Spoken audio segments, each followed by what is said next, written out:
Kulek Soliman ang malupit sa katotohanan, mga kabunyog, mga kababayan. Ayan, mismong si DILG Secretary John Vic Rimulya na po ang nagsabi na siya mismo ang susundo dito kay Harry Roque, no? So, ano ba tong si Harry Roque, no? Si Harry Roque po ay itinuturing na pugante. Ha?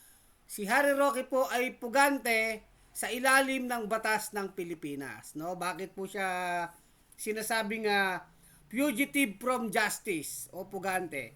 Sapagkat ito po ay may pending warrant of arrest. Active.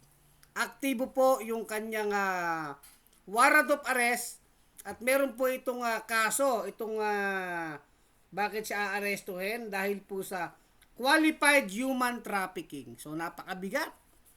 Ngayon, ba't po nasabi ni Secretary John Vic Rimulya na siya mismo ang susundo, the word is susundo kay Harry Roque? Dahil meron pong pahayag itong DOJ Undersecretary itong si Nicolas T na within a week, within a week, nung April 9 and 10, na pwedeng lumabas po itong red notice po para kay Harry Roque na ngayon ay nandyan po sa Vienna, Austria, no? Ibig sabihin, ano po ang ibig sabihin nitong red notice, mga kabunyog, mga kababayan, no? Ito po ay ini-issue ng Interpol. Itong red notice, ito po ay request po sa mga law enforcement po sa buong mundo, yung member po ng International Police na provisionally arrest or arrestuhin itong subject po ng warrant of arrest sa isang bansa, no? Ibig sabihin, kakalat po yung muka at pangalan ni Roque sa mga bansa na member ng Interpol, at pag may red notice, siya po ay pwedeng arestuhin at i-turn over po sa bansa kung saan siya may kaso, no? Subject to extradition. Anyway, yan po ang kalagayan ni Harry Roque, na alam naman po natin ay na po nito, no? Matagal-tagal na rin na nagtatago si Harry Roque sa kanyang kasong qualified human trafficking, at ito po'y walang piyansa. Walang piyansa po ito, mga kabunyog, mga kababayan, no? So, ito po'y may kinalaman dito sa Pogo. Yung Pogo, yung Lucky South 99 diyan sa Porac, Pampanga. Ngayon, ang depensa ni Roque dito sa arrest warrant po ng Pilipinas, at ngayon nga ay hinahabol po siya diyan sa Interpol para ma-issuehan na nga po ng red notice. Ang depensa ni Harry Roque, siya daw ay may asylum application. Meron siyang asylum application. Nung una po, ito'y nasa Netherlands, pero sabi ng gobyerno ng Netherlands, pinapunta po silang Vienna, Austria. Sa Austria kasi doon po siya nag-entry, so doon ipaprocess yung kanyang asylum. So ganyan po yung proseso diyan. Pero alam niyo po, meron din naman mga provision sa red notice na itong asylum ay hindi pa pwedeng gamitin para pigilan ng pag-aresto kung yung krimen na sinasabing ginawa ay serious non-political crime. Yun ang pinaka-key doon, di ba? Yun ang pinaka-keyword. Yung ginawa bang krimen ni Harry Roque ay serious non-political crime? O ano po ba yung kaso niya? Ano yung kaso niya? Qualified human trafficking. Ibig sabihin, qualified human trafficking sa Pogo, walang kinalaman yan sa politika. Kaya, yung sinasabi ni Harry Roque sa kanyang asylum, na siya'y meron na political persecution sa kanya, mukhang malabo yan. So, iba pa po yung asylum niya, iba pa po itong pag-i-issue ng red notice. Pero ang sinasabi nga po dyan, ay hindi naman pwedeng gamitin yung asylum application Ha? Para lamang makaiwas po sa pananagutan sa batas. So walang lusot. Walang lusot po si Harry Roque dito, no? So alam naman natin itong si Harry Roque, talagang gigil na po ito sa administrasyon ni Marcos dahil nga sa mga pangyayari na siya ay nakasuhan po ng Pogo. Ay ng Pogo. Nakasuhan ng human trafficking dahil sa Pogo. Na may mga ebidensya naman diyan, di ba? Ha? Naging in fact nag-abogado pa siya dito kay Cassandra Ong na ngayon ay I think nagtatago na din, ano, mga pugante. Ha? At nandiyan pa nga yung kanyang pogi, na kanyang kaibigan. Si Pogi, si Mr. Supranational na tumira po dun sa Pogo at doon nandun yung bank account niya. Doon nakita yung mga bank account niya, yung passport niya, di ba? O mga travel documents niya. Plus po yung itong si Pogi, itong si ano bang pangalan nito, no? Yung Pogi na naging tauhan niya po sa Malacanang, o di ba?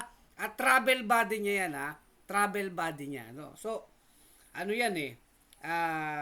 Anyway, personal na buhay niya, wala naman tayong pake. Ang issue lang natin kay Harry Roque, ito nga ang kanyang kaso na qualified human trafficking tungkol sa Pogo. No, ngayon, ang sabi ni John Vic, minsan tigasin tong si John Vic Rimulya, siya daw ang susundo, ha? Siya ang susundo dito kay Harry Roque. Basta, I think, lumabas na itong red notice, no? Itong red notice. Ngayon, yung sa asylum ni Roque, may mga legal exception po dyan. So, yun nga, kung ang ginawa namang krimen ay serious non-political crime, which is napakaliwanag, itong qualified human trafficking ay wala namang talagang kinalaman sa politika. Si Harry Roque lang naman yung nagsasabi na siya ay ginigipit dahil sa politika. Pero hindi po eh. In fact, kung ginigipit siya, ang lakas-lakas nga ng loob niya, di ba, na mang-asar, magsayaw-sayaw ng mga bangag-bangag-bangag. In fact, ito nanawagan pa to na mag-resign na si Marcos or pasumpain na si Sara kasi si Marcos daw ay nasa malalang kondisyon na, di ba? Ganyan yung mga palabas nila, or patay na, or malala na ang sakit, di ba? Sinasakyan po yan ni Harry Roque sapagkat alam ni Harry Roque na tanging si Sara na lamang ang kanyang tagapagligtas. Dahil pag hindi naging presidente si Sara, talagang tapos na po ang natitirang maliligayang araw pa ni Harry Roque. Kung meron pa siyang maliligayang araw, di ba?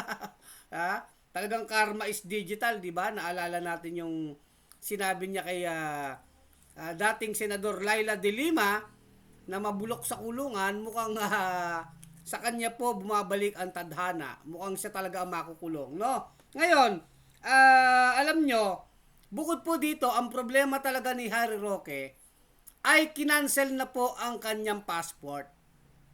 Kanselado na po ang passport ni Harry Roque, ha? Noon pang kailan ba ito kinancel? Last year pa yata ito kinancel dahil po sa resolution ng Pasig Regional Trial Court, no? Kaya nga siya ay itinuturing ng fugitive from justice. Pugante. At pagka wala ka ng passport, mahirapan ka ng gumalaw. Kahit po mag-book ka sa hotel, mahirap na po at maituturing na po siya yung tinatawag natin na undocumented alien. Harry Roque, ikaw ay isa ng alien, ha? Undocumented alien ka na, Harry Roque, dahil kansilado na ang passport mo. So talagang alam niyo yung kasabihan na lumiliit na ang mundo, ha? Harry Roque, hindi lang mundo mo yung lumiliit eh, no? Ha? So talagang lumiliit na ang kanyang mundo sapagkat maituturing na po si Harry Roque na undocumented alien. Kaya nga, mapapansin nyo kay Roque, lahat ng paraan ginagawa niya para talagang banatan tong administrasyon ni Marcos. Ha? Gusto niya siguro talaga mamatay na yung presidente para nga naman umupo na si Sara, di ba?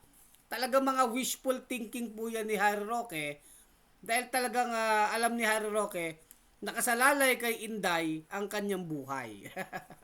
'Di ba? Napakasakit, Kuya Roque, ha? Kuya Roque tuloy. Ha? Masakit na kapalaran po ng isang butanding, 'di ba? O 'di ba, Harry Roque? O ngayon ikaw ay tinuturing na undocumented alien. Isipin mo 'yan, alien ka na. Undocumented alien. At ang isang tao po pag undocumented alien, pwede po yan ipa-deport, 'di ba? Subject for deportation 'yan. So ano po 'yan? May mga travel restriction, no? Kaya dahil wala na siyang passport. Ngayon ang pinanghahawakan na lang talaga ni Roque yung kanyang asylum application na sinasabi nga mukhang wa-effect. Wa-effect 'yan dahil wala namang may exemption po diyan na kung ang iyong kaso naman ay tinatawag na serious non-political crime. Hindi mo pwedeng gamitin ang iyong aplikasyon sa asylum para lamang makaiwas ka sa iyong pananagutan sa bansang ginawan mo ng krimen, kagaya ng Pilipinas. So, hindi po pwede nasasabihin ni Roque, basta-basta tinitira nila ako politically, pine-persecute ako politically. Merong political persecution sa akin. Hindi po basta-basta yan. Sapagkat ang kaso ni Roque ay, again, qualified human trafficking may kinalaban sa Pogo. O, ano kinalaman yan sa politika? Nung ginawa mo ba yung Pogo-Pogo na yan? Nung ginawa ba ni Roque yan, naisip niya ba, di ba?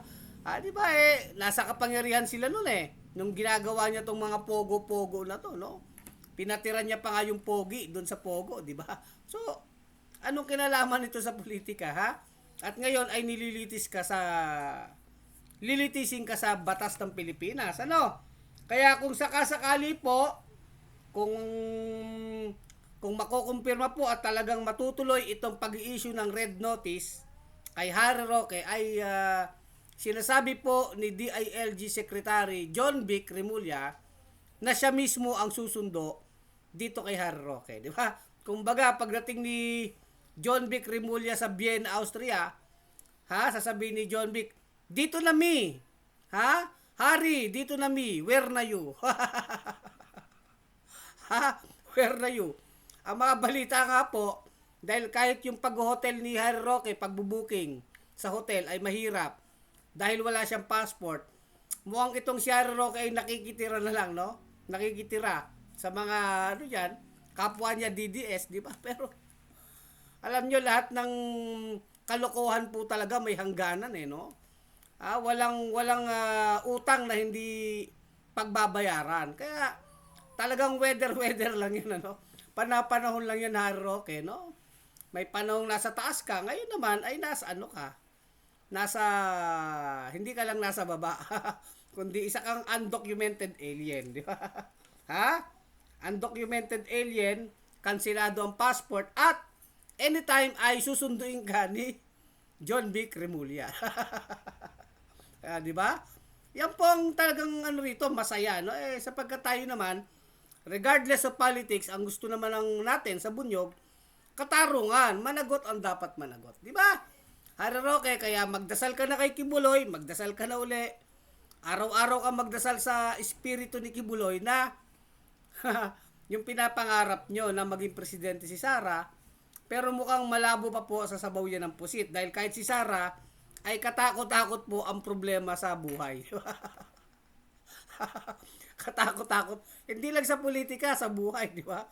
Si Duterte, nakakulong na. Si Kibuloy, nakakulong. Si Harry Roque, pugante. Si Sara, may impeachment. Di ba? Sila Polong, kinasuhan ng mga kaso. Grabe po, no? Anyway, yan ay kapalaran. At sabi nga natin, lahat ng utang ay kailangan pagbayaran. Di ba, mga kabunyog, mga kababayan? So, hanggang dito na lang ang ating vlog. Kulek Soliman, ang malupit sa katotohanan sa bunyog pagkakaisa. Mga kabunyog, mga kababayan, tuloy ang laban. Bunyog, bunyog, halika na kasama ka.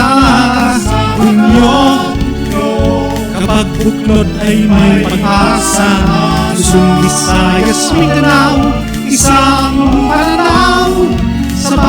Pilipinas ang bugnog isisigaw.